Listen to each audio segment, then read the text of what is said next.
Dan itu ternyata seperti yang dikatakan oleh sahabat Rasulullah, tidak sempurna pemahaman kita terkait dengan Al-Quran kalau kita nggak memahami al-waqf atau tidak.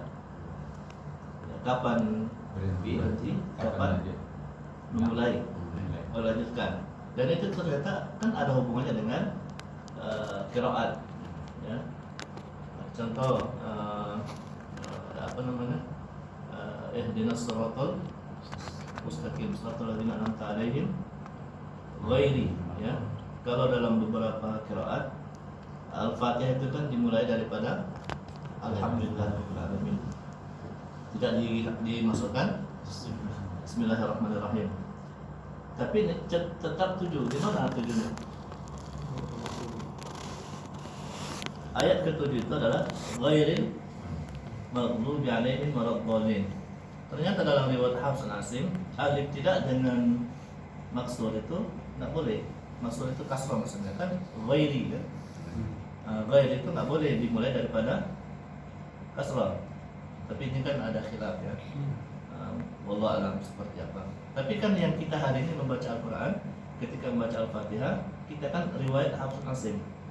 Contoh siratal ladzina an'amta 'alaihim, berhenti. Kemudian kita ibtida'nya dengan ghairil maghdubi 'alaihim. Kalau kita nggak berhenti wakaf, gimana caranya? Berarti harus latihan pernafasan. Siratal ladzina an'amta 'alaihim ghairil maghdubi 'alaihim walal. Bisa berhenti itu. Mus-musan gitu kan. Waladdallin. Guru saya dahulu pernah dia dalam bab apa namanya, kadang-kadang satu ayat panjang itu nggak boleh berhenti. Gimana caranya? Ulang lagi sampai selesai gitu. Jadi ternyata memang ada latihan untuk nafas kita itu panjang, ya. Pernapasan gitu kan. Nah, karena ada beberapa ayat itu ayat yang panjang nggak boleh berhenti. Kenapa? Kalau berhenti di ayat itu maknanya itu bisa berubah. Innallaha faqir. Ya kan? Innallaha faqir. Sebenarnya Allah fakir Pak enggak awak. Sejak kapan itu? Wa nahnu aghniya pula kita. Innallaha faqir wa nahnu aghniya. Terus dia bilang nahnu aghniya, kita yang kaya. Enak aja kan. Ya kan? Innallaha faqirun wa nahnu aghniya. Allah fakir. Kalau tidak melanjutkan berhenti di situ, itu merusak apa namanya? Maknanya, ya. Makanya saya termasuk juga ayat tentang khamar, la'allakum tatafakkaruna. Sebenarnya itu kan di halaman selanjutnya, di dunia wal akhirah. Kalau kita berhenti la'allakum tatafakkarun, maksudnya tafakkarun apa? Apa yang mau kita pikirkan? Ternyata lanjutannya di halaman setelahnya, di dunia wal akhirah. Kemudian kan setelahnya kan berbicara tentang anak yatim. Wa yas'alunaka 'anil yatama qul islahu lahum. Apa hubungannya tadi di dunia wal akhirah? Bab dunia akhirat kok bab anak yatim? Enggaknya kurang ini. Makanya nanti ada belajar namanya munasabat al-ayat, itu antara ayat surah yang satu dengan surah yang lainnya. Maka sekali lagi belajar Al-Quran ini sangat-sangat luas, dan termasuk juga nanti belajar tafsir ya. Tafsir itu kan ya, yang paling dasar kan minimal contoh belajar tafsir ya Ibnu Katsir, Fathul Bari terlalu Fathul Bari dan seterusnya. Terlalu banyak ya. Minimal apa namanya? Punya terjemahan ya. Kemudian sekali lagi wa'allama ya, mengajarkannya. Maka insya Allah ke depan masing-masing kita di rumah ada maqra'ah ya. Maqra'ah itu namanya tempat belajar Al-Quran. Kalau saat ini mungkin MDA ya. Tapi kalau di Timur Tengah kita buka apa namanya, kayak seperti ini di ruang tertentu di rumah kita, orang datang mengaji disebut dengan maqra'ah. Satu orang, dua orang rutin gitu kan.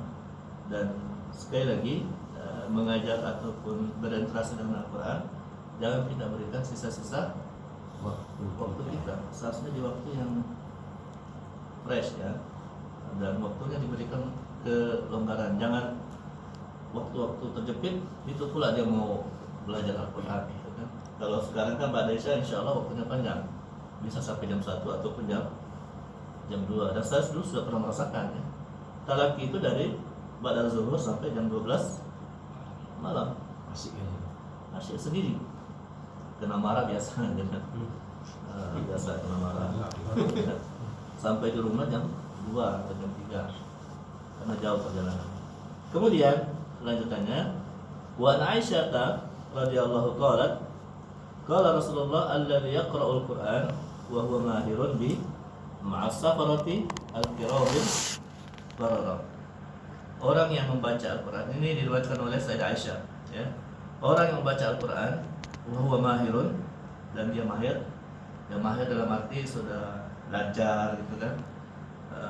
Dari sisi ahkam tajwidnya sudah bagus ya. Ma'as safaratil kiramil barara. Apa safaratil kiramil barara?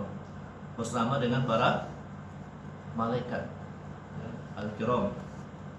Alladzi yaqra'ul Qur'an wa huwa yatata'ta.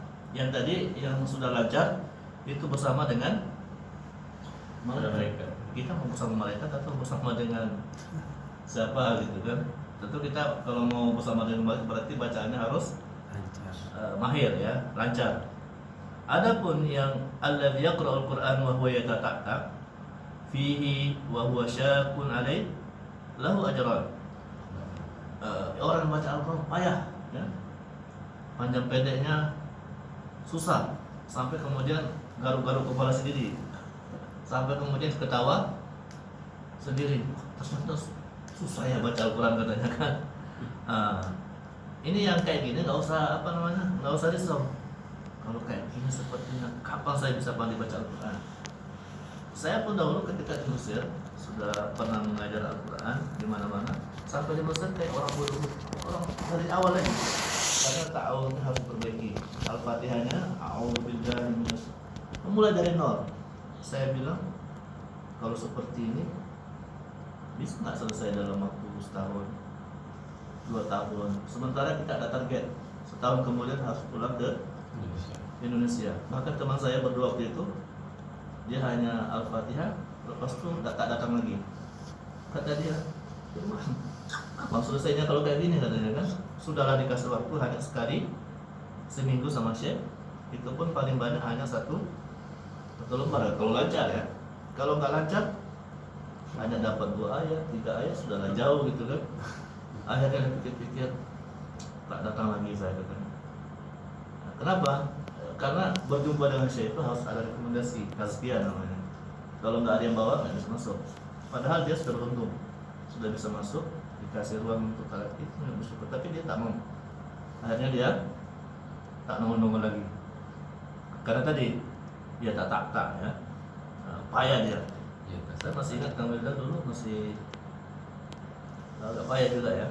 Tapi sekarang masya Allah ya, udah luar biasa ya. Ini jadi orang yang kayak gini pahalanya ada 2 ajran. Kenapa 2?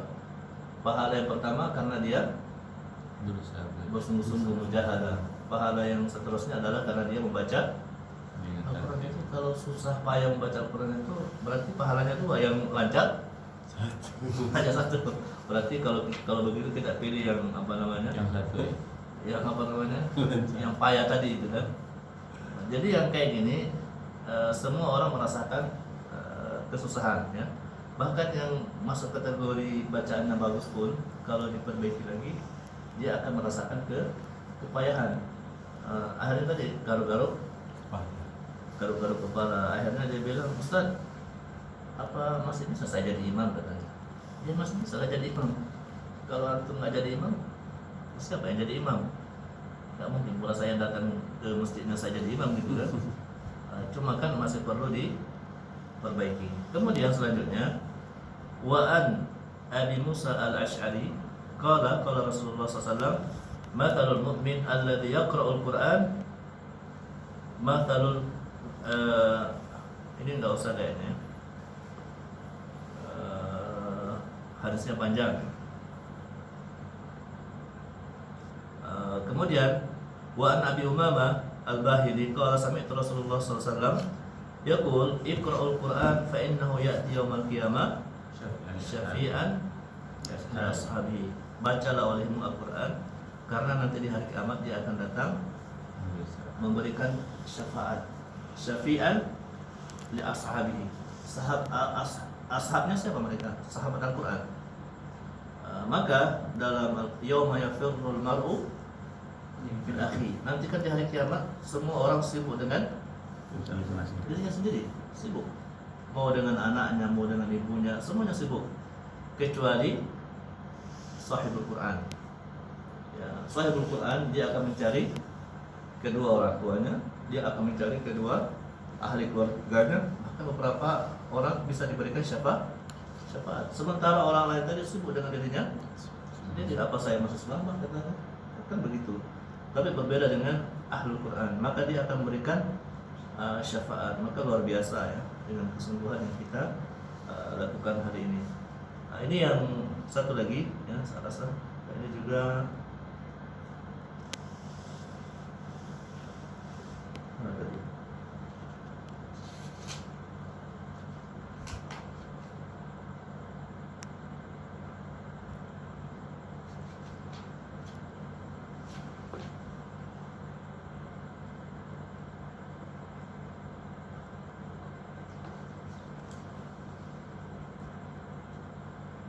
Ya, ini yang diriwayatkan oleh Abdullah bin Amr bin As dari Nabi sallallahu alaihi wasallam, yuqalu li sahibil Quran, iqra wartaqi warattil kama kunta turattil fid dunya fa inna manzilataka inda akhiri ayatin taqra'uha. Ini masalah ini luar biasa. Ini saya rasa nanti motivasi kita setelah taraki kemudian mulai menghafal Al-Quran. Semakin banyak ayat yang kita hafal, maka semakin tinggi derajat kita. Al-Quran berapa ayat? 600. 6.600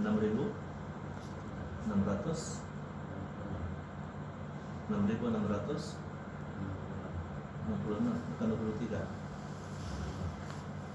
Iya, Tidak masuk. sudah masuk kan? Tidak masuk Fatihah. Kalau surah Fatihah. Berarti kalau dari ayat ini ya, berarti semakin banyak hafalan kita. Kalau 30 juz berarti tingkatan surga itu ada 6.000 tingkat. Kalau kita hanya hafal Al-Fatihah, tingkatan kita hanya Enggak bawah. 7 tingkat. Nah, kalau berarti nanti yang paling banyak penghuninya adalah lantai 7. Ya, 7 lantai. Karena orang yang rata-rata orang Islam itu pasti hafal Al-Fatihah, walaupun tidak salat pasti hafal Al-Fatihah. Nah, kalau mau menjadi orang awam, ya hafal Al-Fatihah aja, nggak usah yang lain-lain. Atau 3 kul gitu kan, Qul huwallahu dan seterusnya. Biasanya nanti pengusulkan akan bertemu di situ semuanya. Tapi kalau antum mau spesial, maka hafal 30 juz. Maka yang ahlul Quran ini, sahibul Quran, akan ditempatkan bersama dengan Rasulullah sallallahu alaihi wasallam. Kan di sini dikatakan yuqalu li sahibul Quran. Di sahabat Al-Quran nanti akan dikatakan iqra wartaqi. Baca, setiap dia baca naik tingkat. Dia baca lagi wartaqi kama kunta turattil fid dunya fa inna manzilataka inda akhir ayat taqra. Jadi di ayat yang terakhir yang kita hafal itu, disitulah kita berhenti. Maka ini termasuk motivasi juga para ulama, kemudian mereka berlomba-lomba untuk menghafal Al-Quran, karena dia nggak mau di surga nanti bersama dengan orang-orang yang hanya hafal Al-Fatihah aja. Nah, itu kan kalau dalam ini kita itu kan surganya orang-orang awam. Kalau nggak hafal Al-Fatihah gimana? Nah, yang nggak sampai tingkatan tadi itu ada nanti gelandangan di surga. Gelandangan surga gimana? Tidak ada pahalanya, dosanya aja. Dia dibakar karena dia pernah mengucapkan syahadat. Dibakar. Setelah itu bertanya, "Ya Allah, surga saya di mana?" Kata dia, "Itu yang kamu lihat itulah surgamu." Maksudnya nggak ada rumah gitu kan, nggak ada ruangan, nggak ada ini. Dia hanya hamparan gitu aja. Nah, gimana dia mau dikasih ruangan spesial kalau dia hanya nggak ada pahalanya gitu kan? Nah, maka tadi tingkatan surga itu ya tergantung berapa ayat yang kita hafal, berapa ayat yang kita amalkan. Maka kalau mau bersama dengan orang-orang ahlul Quran bersama dengan Rasulullah, maka hafalah sebanyak-banyak. Sampai kapan kita menghafal Quran? Sampai kita meninggal, ya kan? Boleh jadi kita sudah ada kesungguhan, saya insya Allah dengan kesungguhan yang saya miliki, saya akan menyelesaikan 30 juz. Ternyata hanya dapat 2 juz. Boleh jadi karena kesungguhan kita, Allah termasukkan kita ke golongan 30 juz. Kan berazam dulu. Ada orang umurnya 70 tahun baru dia menghafal Al-Quran, selesai dia. Banyak yang seperti itu. Kenapa demikian? Karena tadi dia ada kesungguhan. Maka Masya Allah ini luar biasa, ya. Ini terakhir, ya. Ini saya rasa sangat, ini yang Anda sampaikan tadi. Wa an Abi Sa'id Al-Khudri an Nabi sallallahu alaihi wasallam qala yaqulu Rabb man syaghalahu al-Qur'an wa dzikri an mas'alati a'taitu afdala ma u'tis sa'ilin wa fadlu kalamillah ala sa'iril kalam ka fadlillahi ta'ala ala khalqihi. Yang diriwayatkan oleh Sa'id Al-Khudri Ali Nabi sallallahu alaihi wasallam yaqul Rabb, berarti ini hadis qudsi, ya. Man syaghalahu al-Qur'an, siapa yang menyibukkan dirinya dengan Al-Qur'an dan berzikir. Pokoknya dia kalau enggak mengajar Al-Qur'an, dia enggak belajar Al-Qur'an, berarti dia mengajar. Belajar. Pokoknya dia sibuk dengan Al-Qur'an. Ya. Maka kata Allah, an mas'alati a'taituhu afdalu ma utiya sa'ilin. Kalau kita ini kan semuanya pasti ada doa yang paling sering kita ulang-ulang. Ya Allah, saya ingin punya istri yang solehah. Satu cukup ya Allah. Kalau mungkin dua ya di halam hati gitu kan. Setelah itu, ya Allah saya ingin punya kendaraan yang paling bagus. Ya Allah, saya mau ke jalan-jalan ke sini, ke Eropa, pokoknya saya mau happy nanti gitu kan. Kan begitu biasanya doa kita kan. Ya Allah saya mau haji dan ini kan begitu. Tapi berbeda dengan Ahlul Quran. Kata Allah Subhanahu wa taala dalam hadis qudsinya ini, orang yang menyibukkan dirinya dengan Al-Quran, belajar dan mengajar Al-Quran, Allah akan berikan sesuatu yang tidak pernah dia pikirkan. Kita kan ingin minimal punya mobil Pajero atau Fortuner, Lexus. Oke, Lexus. Ternyata Allah berikan kita helikopter. Kan kita nggak pernah menyangka, kok bisa ya? Bisa nggak saya beli helikopter ataupun mobil tempur gitu kan, pesawat tempur? Kita kan nggak pernah berpikir gitu kan. Ternyata Allah berikan yang melebihi daripada apa yang kita pikirkan, apa yang kita sangka-sangka. Tiba-tiba bisa haji, padahal tidak pernah menyangka kalau kita bisa haji. Saya akan berangkatkan dengan cara Allah Subhanahu wa taala. Kok tiba-tiba dalam kehidupan kita ini kan banyak yang kayak mujizat gitu ya. Terjadi, kok nggak menyangka ya. Boleh jadi kita sibuk dengan belajar Al-Quran dan mengajarkannya. Maka ini yang saya sampaikan tadi, ya. Wa an mas'alati a'taitu afdal ma utiya sa'ilin. Ya, akan diberikan daripada orang-orang yang tadi pingin ini. Kan kita ini kan banyak keinginan. Tapi tidak semua keinginan kita dipenuhi oleh Allah di dunia. Boleh jadi nanti disimpan di akhirat. Tetapi ada tadi yang kita meminta sesuatu yang kadarnya rendah, ternyata Allah kasih kita yang lebih tinggi. Wa fadlu kalamillah, keutamaan kalam Allah itu adalah sa'irul kalam ka fadlillahi ta'ala ala khalqihi. Jadi gambarannya firman Allah itu, ya, daripada firman-Nya ya sama dengan antara Allah dengan makhluknya. Kalau saya ngomong dengan kosakata ataupun ngomong biasa itu kan biasa. Tetapi ketika kita membaca Al-Quran, maka seakan-akan tadi kita bercakap-cakap dengan Allah Subhanahu wa taala. Itu yang membedakannya. Maka apalagi hari-hari kita membaca Al-Quran, tilawah, membaca dan mengajar, membaca dan seterusnya, berarti seakan-akan kita berurusan dengan Allah secara langsung atau berinteraksi secara langsung dengan Allah Subhanahu wa taala. Maka ini tadi kenapa kemudian Allah memberikan sesuatu yang kadang-kadang di luar daripada apa yang kita pinta, ya. Karena tadi kita menyibukkan dengan Al-Quran. Al-Quran itu kan firman Allah, ya, kalamullah. Apalagi sering kita dengar biasanya di bulan Ramadan, ketika Al-Quran turun kepada Nabi Muhammad, maka Nabi Muhammad menjadi Nabi yang terbaik.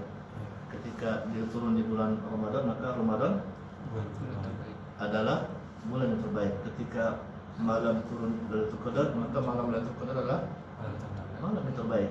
Ketika dia turun di Makkah dan Madinah, maka kota Makkah dan Madinah menjadi kota yang suci.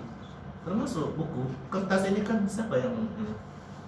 Dari Dahkiat ya. Ini kan kertas kalau nggak ada tulisannya dibakar-bakar aja gitu kan, nggak ada gunanya. Tetapi kalau di dalamnya ada Al-Quran, berani nggak antum pijak-pijaknya? Oh nggak berani. Karena di sini ada Al-Quran, maka kemudian kita memuliakan Al-Quran ini atau buku ini karena di dalamnya ada Al-Quran. Maka termasuk dalam diri kita, kalau di dalam diri kita ada Al-Quran, maka seharusnya kita pun juga akan menghormati diri kita. Maka kemudian orang yang sudah berinteraksi dengan Al-Quran, maka darah daging kita itu sudah berisi dengan Al-Quran. Nah, sebagai penutup, mungkin kita pernah dengar kisahnya Ba'lam bin Ba'ura, ya, kisahnya dahulu dalam ayat, lupa saya ini. Jadi fansalakha minha, ya, fansalakha minha, orang yang sudah berinteraksi dengan Al-Quran kemudian meninggalkannya, itu seperti seperti kambing dikulitin hidup-hidup. Fansalakha minha, ya. Maka Ba'lam bin Ba'ura ini dahulunya orang yang diberikan kelebihan oleh Allah Subhanahu wa taala, doanya makbul. Tetapi karena dia bermaksiat, melanggar daripada perintah Allah Subhanahu wa taala, termasuk mendoakan Nabi Musa dan kaumnya untuk celaka, akhirnya Allah berikan dia cobaan. Akhirnya dia mati dalam kondisi tidak beriman kepada Allah Subhanahu wa taala. Ba'lam bin Ba'ura. Ya. Makanya tadi digambarkan ketika kita sudah belajar dan mengajarkan Al-Quran, darah daging kita ini sudah bahagian daripada ayat-ayat Allah Subhanahu wa taala. Demikian insyaallah sebagai mukadimah, ya.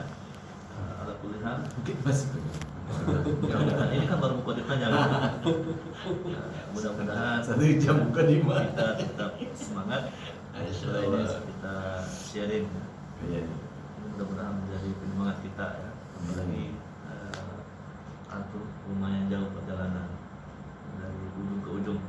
Apalagi kita sekarang berada di Riau ujung. Jalan Riau ujung. Syukran jazakumullah khairan. Assalamualaikum warahmatullahi wabarakatuh. Waalaikumsalam.